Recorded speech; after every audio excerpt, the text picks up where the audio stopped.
First of all, the EPAC TV News welcomes. State asida thokliba irang asina maram oiraga sakhangdaba khulai paiba amadi paidaba tongan tongan khutpu naiba miosingna miamdagi selgi mateng lobda puba thamang ngamluidaba selgi demand tawbuda miam khamthing awaba mayuknari adubu selgi demand tawkiba sing adu apunbagi saktam ngaknaba amadi langi maichang mayuknabadagi mateng nirekheben makoi sing adun apunbagi saktam amadi miamgi thawai kannabagi ni khanbadagi sel leiba leitabagi wafam tu oinaraga thi humduna mateng pamagi thabakkan sathanariban adubu selgi natraga mathau taba polam seram singi mateng pamagi thabak chathariba sida yamna toina haibidi hanjin puba thamang ngamdaba demand chatharkhibadagi khangma ngamdabadagi larul itik lengaki thabak tawba sing amadi lekai de leiba sunom le hingliba singi maikai dagi senkai thumkai selgi demand tawbu lepiro haibigi kholau goloinana protest tawbagi khongjam tangsilakibasi karigino haibidu ngasigi miyam nainani oi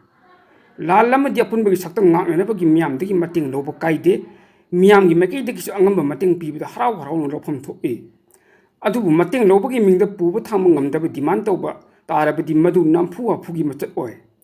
donation amadi demand haibu wahi asi chawna khenaba amadi manada bulai donation haibu si angamba pibani aduga demand haibu si ngamkhai leite demand haibu si force natraga pressure gi machat oi demand tawiba sing aduna demand adu pidaba tarabadi phaba punba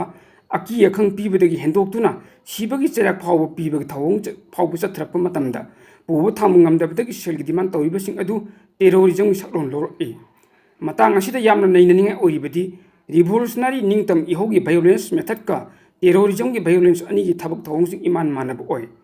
revolutionary violence ka terrorism violence ka ani gi action gi thabak ta apaba kurangbal amana khai revolutionary singi violence adu cheksil hawdaba mikupta terrorism oi haibajin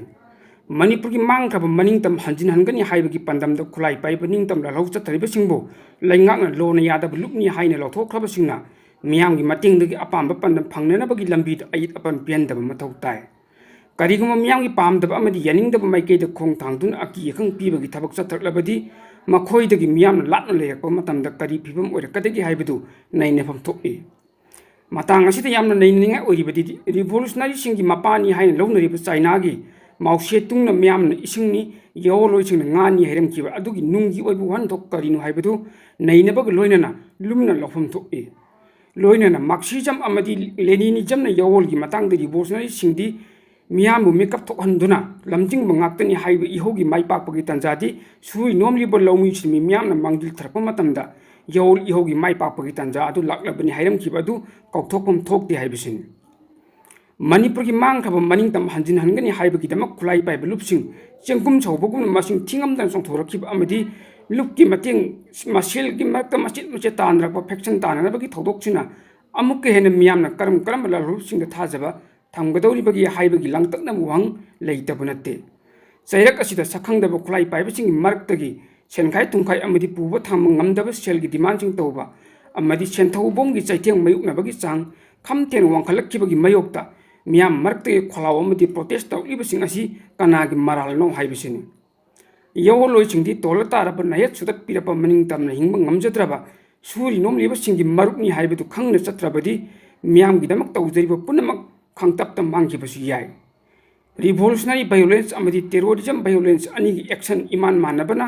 chaksil hawdaba mikupta revolutionary singgi thabak thawngsing terrorism ga pangkhak oiraki haibasi khangbu darkar oi Miyamgi mit nakong oihanjariba EPAC TV News haiba News Networking YouTube channel amadi FB page asibu like subscribe amadi follow tawbiduna support tawbiyo loinana tungkoina miyamgi seba tawba ngamnanaba adongi mamal yamlaba suggestion taramna ukjari